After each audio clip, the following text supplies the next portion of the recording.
Hello my dear students, मैं हूं मीनू श्रीवास्तव और आज हम डिस्कस करेंगे हाइपर सेंसिटिविटी 4 के बारे में।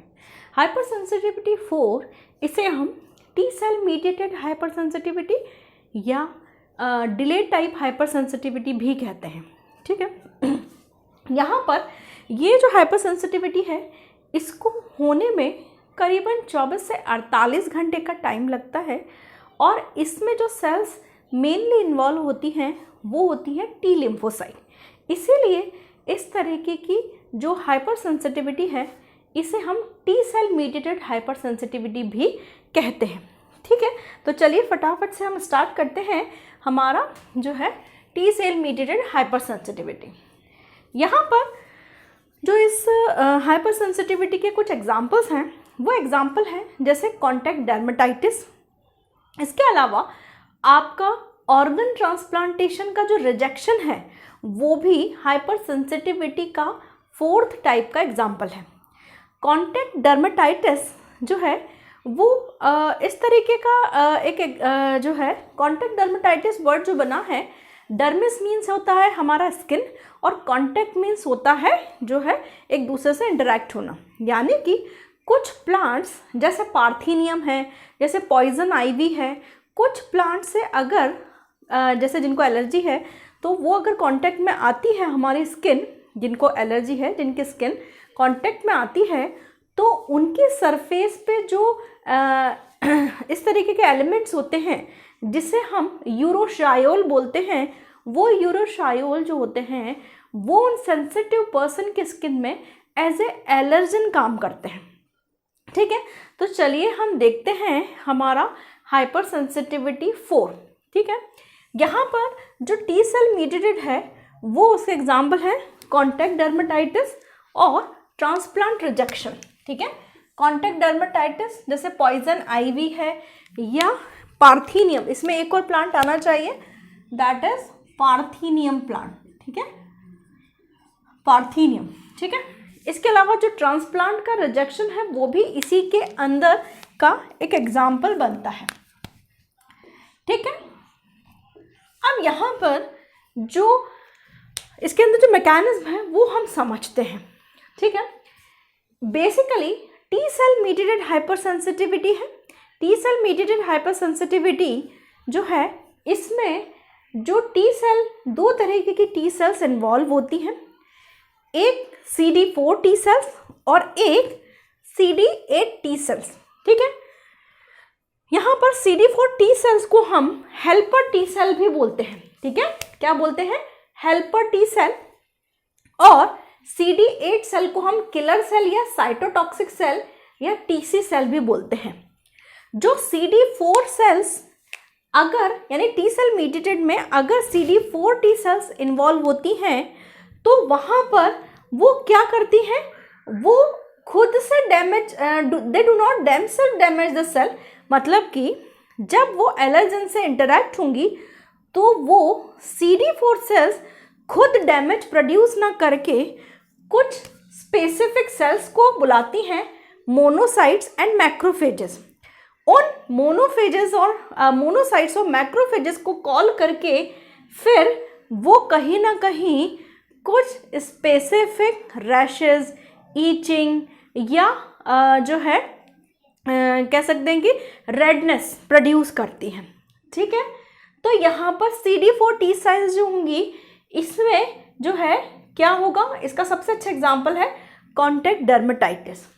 लेकिन जो CD8 सेल है इसके अंदर जो हाइपर सेंसिटिविटी है वो CD8 टी सेल्स के थ्रू मीडिएटेड होती है और इसमें जो है ये जो सेल्स हैं ये किसी भी मैक्रोफेजेस, मोनोसाइट्स या न्यूट्रोफिल्स को एक्टिवेट नहीं करती हैं और इसमें CD8 सेल खुद से ही किल मतलब कि जो सेल है, इन्फेक्टेड सेल, उसको किल करती हैं।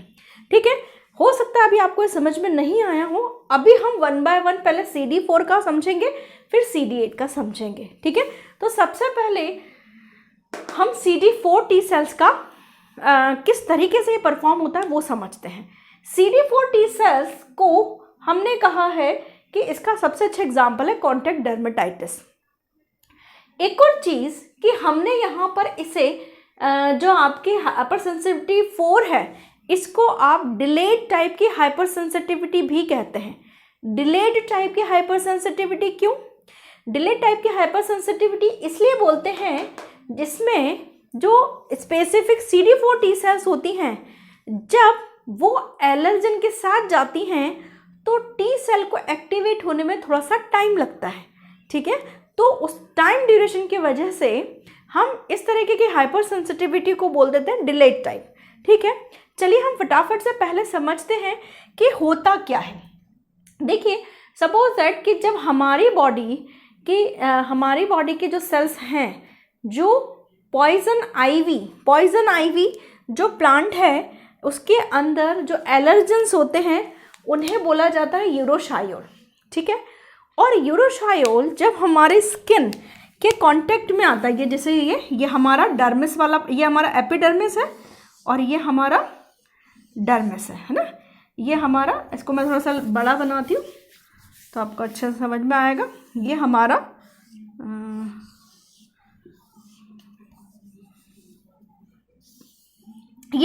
एपिडर्मिस है ना, ये हमारा एपिडर्मिस और ये हमारा डर्मिस, ठीक है। एपिडर्मिस और डर्मिस जब पर्टिकुलर यूरोशायोल या एलर्जन के कांटेक्ट में हमारी डर्मिस वाली पार्ट आता है, ठीक है, एपिडर्मिस और डर्मिस वाला पार्ट आता है, तो ये किन को एक्टिवेट करता है? ये हमारी बॉडी में यानी हमारे स्किन पे जो एंटीजन प्रेजेंटिंग सेल्स होते हैं, जिन्हें डेंड्राइट्स या लैंगरहैंस सेल्स भी कहा जाता है, वो एक्टिवेट हो जाते हैं, ठीक है। तो देखिए यहाँ पर मैं इसको दूसरे उससे बनाती हूँ पेन से। तो क्या होगा कि जैसे ही ये एपिडर्मिस पे यूरोशायोल जो एलर्जन है, जब वो हमारी एपिडर्मिस के कांटेक्ट में आते हैं, तो यहाँ पर एपिडर्मिस के कांटेक्ट में आने पर जो हमारी एंटीजन प्रेजेंटिंग सेल्स हैं, जैसे डेंड्रिटिक सेल्स है, लैंगरहैंस सेल्स है, ये सेल एक्टिवेट हो जाती है, ठीक है। ये आपकी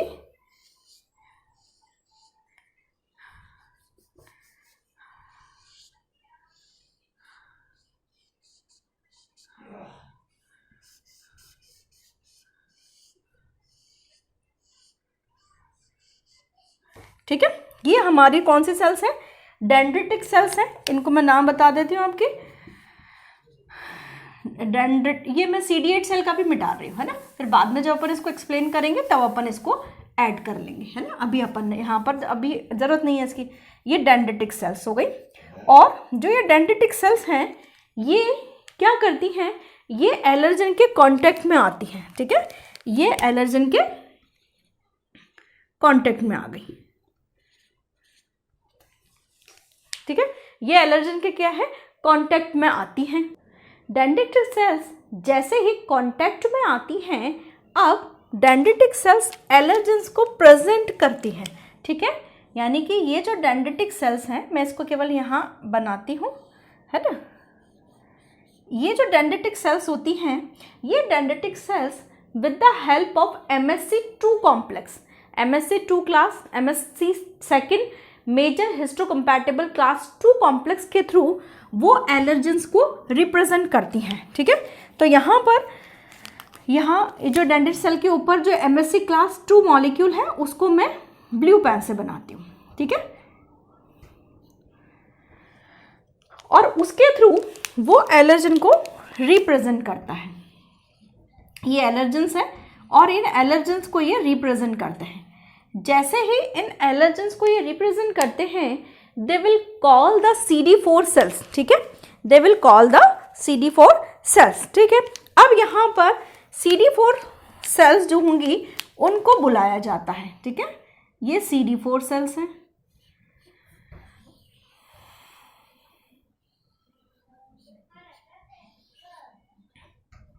ठीक है। ये कौन सी सेल्स हैं? CD4 सेल्स, ठीक है। CD4 प्लस सेल्स भी बोल सकते हैं इनको, ठीक है। अब यानी कि हुआ क्या क्या है, सबसे पहले समझिए कि जब हमारी बॉडी एपिडर्मिस और डर्मिस जब इन यूरोशायोल जो एलर्जन है इनके कांटेक्ट में आता है, ठीक है, इन बहुत ध्यान से समझिएगा, बहुत तरीके से समझिएगा। टाइप 4 हाइपर सेंसिटिविटी थोड़ी सी कॉम्प्लिकेटेड है, ठीक है। अब क्या हुआ है कि जो हमारी डर्मिस और एपिडर्मिस में जो एंटीजन प्रेजेंटिंग सेल्स हैं जिनका नाम है डेंड्रिटिक सेल्स, इसके अलावा लैंगरहैंस सेल्स भी प्रेजेंट होती हैं, लैंगरहैंस सेल्स, ठीक है। लैंगरहैंस सेल्स, ये दोनों डेंड्रिटिक सेल्स और लैंगरहैंस सेल्स ये एक तरीके के एंटीजन प्रेजेंटिंग सेल्स हैं। एंटीजन प्रेजेंटिंग सेल्स मतलब कि ये एंटीजन को प्रेजेंट करती हैं, यानी कि ये CD4 सेल्स के लिए एंटीजन को बताती हैं, ठीक है। और किसके हेल्प से बताती हैं? MHC क्लास 2 मॉलिक्यूल, ठीक है, MHC क्लास 2 मॉलिक्यूल की हेल्प से ये एलर्जन को शो करती है और उसके बाद CD4+ सेल्स को बुलाती हैं। अब यहाँ पर CD4+ सेल्स एलर्जन और एंटीजन प्रेजेंटिंग सेल का कॉम्प्लेक्स बना हुआ है। ये एंटीजन प्रेजेंटिंग सेल है, CD4 सेल है, और ये आपका क्या हो गया है? एलर्जन है, ठीक है। मैंने MHC2 नहीं लिखा है, कोई जरूरत नहीं है उसकी, ठीक है। जैसे ही यहाँ पर CD4 सेल एलर्जन और एंटीजन प्रेजेंटिंग सेल, APC मतलब एंटीजन प्रेजेंटिंग सेल, इसका कॉम्प्लेक्स बनता है, then this complex start to release some interleukins. IL represent here interleukins, है ना। IL किसको रिप्रेजेंट कर रहा है? इंटरल्यूकिन। ये स्पेसिफिक टाइप के प्रोटीन्स होते हैं, ठीक है। इंटरल्यूकिन जो होते हैं, इंटरल्यूकिन 2 सबसे पहले ये वाला जो है स्पेसिफिक टाइप के इंटरल्यूकिन्स रिलीज करता है, वो मैं आपको बताती चलती हूँ कौन कौन से।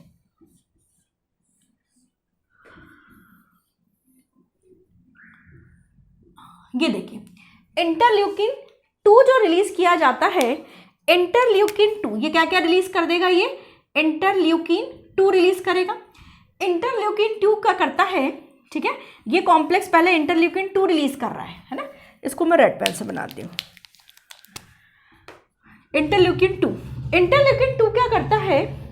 इसी तरह की और CD4 सेल्स को एक्टिवेट करता है, ठीक है, ताकि और CD4 सेल्स आए और हमारे डर्मिस और एपिडर्मिस में जो एलर्जेंस हैं उनको रिकॉग्नाइज करें। तो मैंने यहाँ पर क्या लिखा है? It helps to proliferate those CD4 T cells which recognise those allergen, ठीक है। अब इंटरल्यूकिन 2 जो है, यहाँ पर इंटरल्यूकिन 2 रिलीज किया जाता है। इसके अलावा इंटरल्यूकिन 12 और इंटरल्यूकिन 1, 6 और 23 रिलीज किया जाता है, ठीक है। इंटरल्यूकिन क्या है? प्रोटीन्स है। अब यहाँ पर इंटरल्यूकिन 12 अगर रिलीज किया जा रहा है तो यहाँ पर जो CD4 सेल्स हैं वो T हेल्पर 1 टाइप की सेल्स में कन्वर्ट होती है, ठीक है। और अगर इंटरल्यूकिन 1, 6 और 23 रिलीज किया जाता है तो T हेल्पर 17 रिलीज की सेल्स में ये सेल कन्वर्ट हो जाती है, ठीक है। यानी कि ये जो T हेल्पर सेल्स हैं, यानी कि CD4 सेल्स हैं, इनके सब टाइप बनते हैं। अब ये सब टाइप कौन से बन रहे हैं, ये डिपेंड करता है कि किस तरीके का इंटरल्यूकिन रिलीज हो रहा है, ठीक है। यहाँ पर इंटरल्यूकिन 12 के रिलीज होने की वजह से यहाँ पर T हेल्पर 1 सेल कन्वर्ट होती है, यानी T हेल्पर सेल 1 बनती है। जैसे ही T हेल्पर सेल 1 बनती है, then it start to release interferon gamma. कौन कौन सा क्या लिखा हुआ है? ये इंटरफेरोन गामा। क्या है? इंटरफेरोन गामा, ठीक है। इंटरफेरोन गामा जो है ये एक्टिवेट होता है और इंटरफेरोन गामा एक्टिवेट होके ये मैक्रोफेजेस पे कॉल करता है, ठीक है, यानी मैक्रोफेजेस को बुलाता है, ठीक है। जैसे ये मैक्रोफेजेस को बुलाता है, ये मैक्रोफेजेस किस तरीके से काम करती हैं? ये मैक्रोफेजेस, जैसे यहाँ पर ये सब जो चल रहा है, ये मैक्रोफेजेस क्या करेंगी कि फैगोसाइटिक एक्शन को बढ़ा देंगी। जैसे यहाँ पर ये अगर मैं बनाऊँ तो कैसे बनाऊँ? रेड पेन से बनाती हूँ। तो यहाँ पर ये मैक्रोफेजेस जो है ये इस तरीके से, ये मैक्रोफेजेस है, ये मैक्रोफेजेस बनने लग जाती है ना, ये मैक्रोफेजेस बन रही, ठीक है। और ये मैक्रोफेजेस क्या करती है? फैगोसाइटिक एक्शन को बढ़ा देती है। इसके साथ साथ ये इन सेल्स के जो MHC2 मॉलिक्यूल्स हैं उनको भी बढ़ाती हैं। यानी कि ताकि जितने MSC2 एक्टिवेट होंगे उतना ही ये एलर्जन रिप्रेजेंट हो पाएंगे। तो ये MSC2 मॉलिक्यूल्स को इंक्रीज कर देती है, मतलब उनको एक्टिवेट कर देती है। Now it increase the interleukin 1 and tissue necrosis factor TNF, tissue necrosis factor, ठीक है, जो कि इन्फ्लामेशन को बढ़ाता है, ठीक है। अब ये क्या करेगा, इंटरल्यूकिन 1 को रिलीज करेगा और इंटरल्यूकिन 1, देखिए यहाँ पे इंटरल्यूकिन 1 भी बन रहा है। इंटरल्यूकिन 1 के साथ साथ ये टिश्यू नेक्रोसिस फैक्टर को बढ़ाता है और जिसकी वजह से यहाँ पर नेक्रोटिक रिएक्शंस होती है, यानी कि ये जो है मैक्रोफेजेस अब सेल को, इन एलर्जेंस को खाने लग जाती हैं, ठीक है, और खाने के साथ साथ वो आसपास के सेल्स को भी डैमेज पहुंचाने लग जाती हैं, ठीक है। एक तो ये हो गया जैसे ही वो डैमेज पहुंचाती हैं तो वहां पर उस जगह पर रेडनेस, ईचिंग और वहां पर ऐसा लगता है कि वहां के जो ब्लड सेल्स हैं उनको, यानी कि जो हमारे स्किन सेल्स हैं उनको ये काफ़ी मात्रा में, कह सकते हैं काफ़ी अमाउंट में नुकसान पहुंचाती है। अब हम बात कर लेते हैं कि इंटरल्यूकिन जो ये टी हेल्पर सेल 17 बनी है, इसका क्या रोल आता है। अब हम बात करने वाले हैं कि हमारा इंटरल्यूकिन 1, 6 और 23 के वजह से क्या चेंजेस हो रहे हैं, ठीक है। अब देखिए यहाँ पर जो आपका इंटरल्यूकिन 1, 6 और 23 है, उसकी वजह से TH17 वाला सबसेट बनता है। TH17 वाला जो सबसेट है, यानी कि टी हेल्पर सेल, वो क्या रिलीज करते हैं, इंटरल्यूकिन 17 एंड 22। इंटरल्यूकिन 17 एंड 22 अब जब रिलीज किए जाते हैं, इंटरफेरॉन गामा को मैं रब कर रही हूँ यहाँ से, ठीक है। अब यहाँ पर ये इंटरफेरॉन गामा मैं यहीं लिख देती हूँ ताकि आप लोगों को कंफ्यूज ना हो, इंटरफेरॉन गामा, ठीक है। अब यहाँ पर इंटरल्यूकिन 17 और 22 जब रिलीज होते हैं, they will call the neutrophils, macrophages and monocyte cells, ठीक है। अब यहाँ पर they call more macrophages, monocytes and neutrophils, है ना, ठीक है। ये अब क्या होता है इसको समझिए कि यहाँ पर क्या हो रहा है कि जब TH17 सबसेट बन रहा है तो भी और TH1 सबसेट बन रहा है तो भी क्या हो रहा है, ठीक है। TH1 सबसेट बन रहा है तो क्या हो जाता है, वही मैक्रोफेजेस कॉल की जाती है। यहाँ पर बहुत सारी मैक्रोफेजेस आ गई हैं और ये मैक्रोफेजेस जो है फेगोसाइटिक एक्शन को बढ़ा रही हैं। सेम उसी तरीके से जब यहाँ पर इंटरल्यूकिन 1, 6 एंड 23 रिलीज किया जाता है तो यहाँ पर TH17 रिलीज होता है, मतलब TH17 सेल जनरेट होती है और यानी CD4 सेल TH17 में कन्वर्ट होती है and they start to release interleukin 17 and 22। उसके बाद यहाँ पर मैक्रोफेजेस, मोनोसाइट और न्यूट्रोफिल्स जो हैं यहाँ पर बहुत बनने लग जाती हैं। अब उसके बाद क्या होता है कि जब यहाँ पर न्यूट्रोफिल्स, मैक्रोफेजेस और मोनोसाइट्स, इनको कॉल किया जाता है, ठीक है। मैं इनको अलग अलग कलर से बताती हूँ तो आपको ज़्यादा अच्छे से समझ में आएगा कि जैसे ये न्यूट्रोफिल्स वगैरह हैं, है ना, ये न्यूट्रोफिल्स हो गए। और एक को मैं रेड पेन से दिखाती हूँ तो आपको, जैसे न्यूट्रोफिल जो है ये आपके न्यूट्रोफिल्स हो गए, ये आपके मैक्रोफेजेस और ये आपकी मोनोसाइट, ये अलग अलग शेप में कर देती हूँ मैं ना। तो हाँ, तो शेप से अलग से होगा तो अच्छा रहेगा, ठीक है। अब यहाँ पर ये आपकी इस तरीके का शेप कर लो इसको, है ना,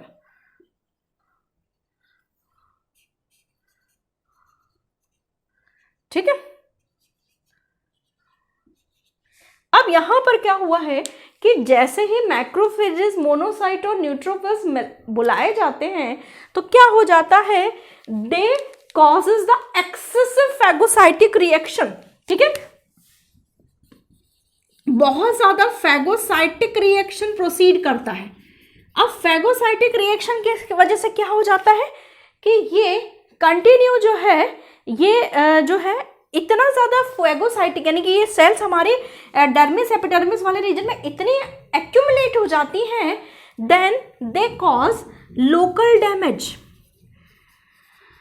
यानी कि वो लोकल जो सेल्स है एलर्जेंस को तो मार ही रही हैं, लेकिन साथ में वो इतनी हाइपर मोड पे आ जाती हैं कि वो लोकल सेल्स को भी किल करने लग जाती हैं, जिसकी वजह से क्या हो जाता है कि जो है एडिमा यानी स्वेलिंग सी आने लग जाती है, ठीक है,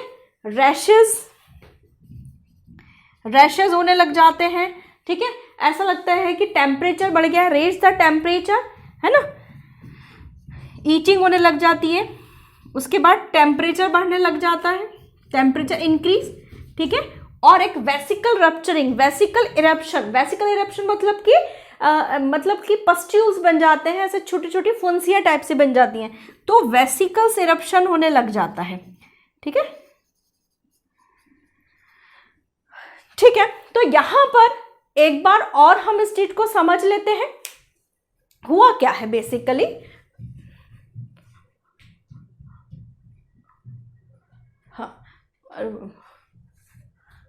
देखिए हुआ क्या है इसमें बेसिकली, ये हम देख लेते हैं कि यहाँ पर जो है, तो फटाफट से हम ये देख लेते हैं कि इस तरीके के जो CD4 मीडिएटेड है उसमें हुआ क्या है। CD4 मीडिएटेड में ये जो अच्छा इसका जो एग्जांपल है that is a contact dermatitis. Contact dermatitis में जो आपके पॉइजन आइवी या पार्थेनियम प्लांट है उनके टच होने से उनकी सरफेस पे जो एलर्जेंस है जिन्हें यूरोशायोल कहा जाता है, वो एलर्जेंस हमारी बॉडी में डिलेड टाइप की हाइपर सेंसिटिविटी प्रोड्यूस करते हैं, ठीक है।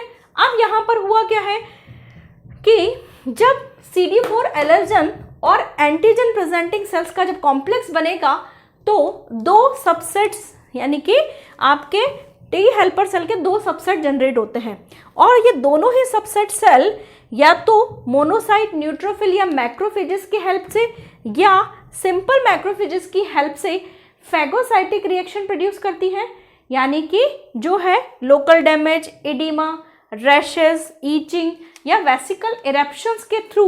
ये क्या मतलब कि ये सब क्यों होता है, क्योंकि इतनी सारी फैगोसाइटिक रिएक्शंस की वजह से वहाँ पर जो एलर्जेंस हैं उनको तो किल होता ही है, साथ में वो जो लोकल सेल्स हैं, जो नॉर्मल सेल्स हैं, उनको भी किल करने लग जाती है, ठीक है। तो यहाँ पर हमारा CD4 मीडिएटेड कंप्लीट होता है, ठीक है। इसको रब करने के बाद हम CD8 सेल पे पढ़ेंगे ताकि थोड़ा जो है जगह भी बच जाए, ठीक है। तो CD8 अब हम बात करेंगे जो है CD8 मीडिएटेड टी सेल्स कैसे जो है हाइपर सेंसिटिविटी को जनरेट करती हैं। चलिए अब हम बात कर लेते हैं CD8 सेल की। CD8 सेल हमने कहा है कि ये जो CD8 सेल हैं इन्हें हम किलर टी सेल भी कहते हैं या साइटोटॉक्सिक सेल भी बोलते हैं। हमने TC सेल के नाम से भी इसको रिप्रेजेंट किया है। हमने कहा था कि इनमें जो CD8 सेल हैं, CD8 सेल्स जो हैं यहाँ पर वो किसी और को एक्टिवेट नहीं करती हैं, यानी कि कोई मैक्रोफेजेस को एक्टिवेट नहीं करती हैं, बस वो क्या करती हैं कि but they themselves kill the antigen presenting cell, ठीक है, डायरेक्टली। यानी कि ये जो सेल्स होती हैं CD8 टी सेल्स, ये एंटीजन प्रेजेंटिंग सेल्स जो होती हैं उन्हीं को किल करती हैं। अब हम बात करते हैं कैसे। इसको बहुत अच्छे से समझिए कि सपोज दैट कोई ये इन्फेक्टेड सेल है। इन्फेक्टेड सेल मतलब कि इसके अंदर या तो कोई वायरस या बैक्टीरिया का अटैक हो गया है, ठीक है। तो हमने ये बोल दिया है कि ये CD8 टी सेल्स हैं, ठीक है। अब यहाँ पर ये जो इन्फेक्टेड सेल्स हैं, ये इन्फेक्टेड सेल्स क्या करते हैं कि जब इस सेल के अंदर के जो एंजाइम्स हैं, यानी कि जो कैपेसिटी है किसी भी बैक्टीरिया या वायरस को डाइजेस्ट करने की या डिग्रेड करने की, उसकी वजह से ये थोड़ा सा डिग्रेड हो जाता है और इनके जो प्रोटीन्स और इनका जो भी पार्शियली डाइजेस्टेड जो पार्ट है वो क्या हो जाता है। जैसे पार्शियली डाइजेस्टेड पार्ट में रेड पेन से बताती हूँ कि ये पार्शियली डाइजेस्टेड पार्ट है, ठीक है। और ये जब पार्शियली डाइजेस्टेड पार्ट इस इन्फेक्टेड सेल की सरफेस पे आने लग जाता है, ठीक है। तो यहाँ पर मैं उसको रेड से बताया तो इसको भी यहाँ पर रेड से बता देती हूँ। तो यहाँ पर क्या हो जाता है कि वो जो पार्शियली डाइजेस्टेड पार्ट है वो यहाँ पर क्या हो जाता है कि पार्शियली डाइजेस्टेड पार्ट क्या हो जाएगा, सेल की सरफेस पे आने लग जाएगा, ठीक है, और वहां पर ये एज ए एंटीजन वर्क करेगा, ठीक है, ठीक है। तो यहां पर मैंने ये लिखा, infected cell express the certain antigen to denote the presence of infection, यानी कि ये जो पार्शियली डाइजेस्टेड वायरस और बैक्टीरिया का जो प्रोटीन है वो उस इन्फेक्टेड सेल की सरफेस पे आ जाएगा। इससे फायदा क्या होगा, इससे फायदा होगा कि वो जो इन्फेक्टेड सेल है वो खुद ही एपीसी की तरह बिहेव करने लग जाएगी, यानी एंटीजन प्रेजेंटिंग सेल की तरह बिहेव करने लग जाएगी।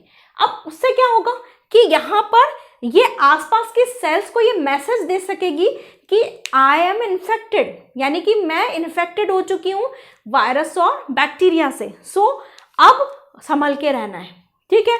तो जैसे ही ये एंटीजन प्रेजेंटिंग सेल में कन्वर्ट होती है, यहाँ पर CD8 सेल इन एंटीजन को रिकॉग्नाइज करते हैं। ये CD8 सेल जब इन एंटीजन को रिकॉग्नाइज करते हैं तो ये यहाँ पर एक CD8 सेल इस एंटीजन के साथ कॉम्प्लेक्स बनाता है। जैसे ही ये कॉम्प्लेक्स बनता है, ठीक है, तो CD8 सेल्स यहाँ पर कुछ स्पेसिफिक ये कह सकते हैं कि कुछ स्पेसिफिक एंजाइम्स या केमिकल्स जो है रिलीज करते हैं, जैसे परफोरेंस, ग्रेंजाइम्स, ये इस तरीके की जो है केमिकल्स रिलीज किए जाते हैं। ये जो परफोरेंस और ग्रेंजाइम्स हैं ये क्या करते हैं कि ये सेल में छेद करने लग जाते हैं। परफोरेंस मतलब छेद करने लग जाएंगे, उसको डिग्रेड करने लग जाएंगे, जिसकी वजह से अल्टीमेटली जो इन्फेक्टेड सेल है वो उसकी डेथ हो जाएगी, ठीक है। इससे फायदा क्या हुआ कि जब सेल की डेथ हो गई तो बैक्टीरिया और वायरस की डेथ तो होनी है, ठीक है। तो यहाँ पर जो है CD8 मेडिएटेड सेल किसी भी मैक्रोफेजिक सेल या न्यूट्रोफिल या मोनोसाइट्स को नहीं बुलाती है। वो जो सेल्स हैं, ये जो सेल्स हैं ये सीधे सीधे एंटीजन जो है ये जो CD8 सेल है ये इन्फेक्टेड सेल के साथ जो है इन्फेक्टेड सेल के साथ जब वो इन्फेक्टेड सेल जो है जब वो एंटीजन प्रेजेंटिंग सेल की तरह बिहेव करती है, देन वो उसके साथ कॉम्प्लेक्स बनाते हैं and they start to release the perforins और ग्रेंजाइम्स, ठीक है, और जिसकी वजह से ये अल्टीमेटली उसी इन्फेक्टेड सेल को मारने लग जाते हैं। तो यहाँ पर आपकी टाइप 4 हाइपरसेंसिटिविटी का पार्ट कंप्लीट होता है। आई होप आपको ये लेक्चर समझ में आया होगा। कोई भी डाउट है you can ask me in the comment section. इसके बाद हम स्टार्ट करेंगे हाइब्रिडोमा टेक्नोलॉजी, क्योंकि हाइब्रिडोमा जो है वो बहुत इंपॉर्टेंट भी है आप लोग के सिलेबस के अकॉर्डिंग, ठीक है। तो हाइपर सेंसिटिविटी के बाद हम हाइब्रिडोमा वाला लेक्चर में अपलोड करूँगी, ठीक है। तब तक के लिए आई होप आपको कुछ समझ में आया होगा। कोई भी डाउट है कमेंट सेक्शन में पूछिए। सेफ रहिए, सुरक्षित रहिए और पढ़ते रहिए, शेयर ज़रूर करिएगा। Thank you.